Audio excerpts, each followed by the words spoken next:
మామిడికాయ తరుగుడు తొక్కు పెట్టుకుందాము. ఇగో ఇట్లా చిన్నగా కట్ చేసుకోవాలి. మామిడికాయలు పొట్టు తీసి కడుక్కొని మంచిగా ఇట్లా సన్నగా కట్ చేసుకోవాలి. ఇట్లా ఉప్పు కారం ఎట్లా కలుపుకోవాలో చూపిస్తాయి. ఇప్పుడు ముందు నూనె పోసుకొని గరం చేసుకుందాం.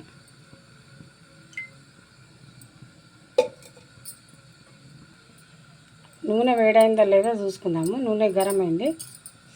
పోస గింజలు వేసుకుందాం. దీంట్లో ఎండుమిరపకాయలు వేసుకుందాము. మంచిగా కాలిన తర్వాత దించేసుకుందాం. పోసు మంచిగా గాలింది కదా, ఇప్పుడు చల్లగా వేసుకుందాం. దీన్ని పొయ్యి బంద్ చేసుకుందాం. ఇప్పుడు ఉప్పు కారం కలుపుకుందాము. ఈ గిన్నెలు ఇది బాగోన్లే.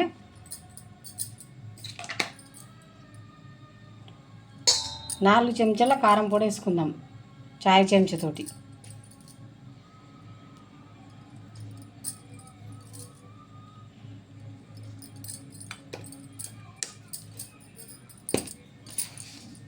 రెండు చెంచాలు ఉప్పు వేసుకుందాం.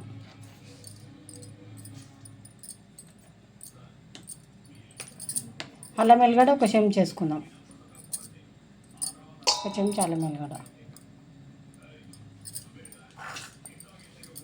జీలకర్ర మెంతులు వేయించుకొని పొడి కొట్టుకునేది ఇందులోనే వేసుకొని కలుపుకుందాం.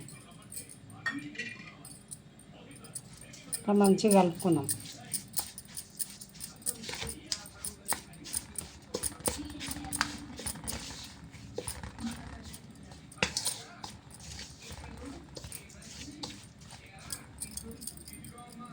ఇలా మామిడికాయ పచ్చళ్ళు కలుపుకున్నాము.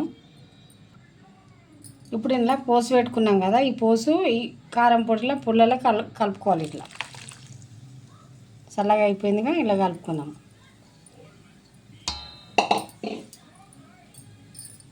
ఇట్లా కింద మీద కలుపుకొని ఇలా మామిడికాయ పచ్చళ్ళు కూడా కలుపుకున్నాం.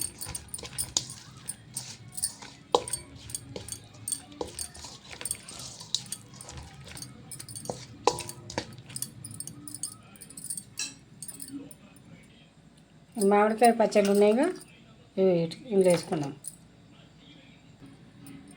ఇట్లా వేసుకున్నాం కదా, ఈ పోసులా ఇట్లా కలుపుకోవాలి.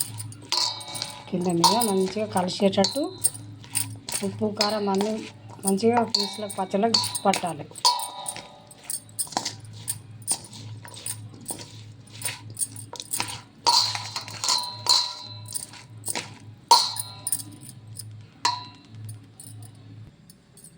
కలిపినాం కదా, ఒక గిన్నెలోకి ఎత్తుకుందాం దీన్ని.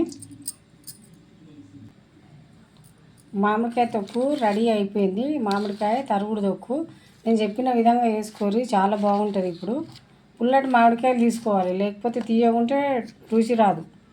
నేను చెప్పిన విధంగా వేసుకోరి.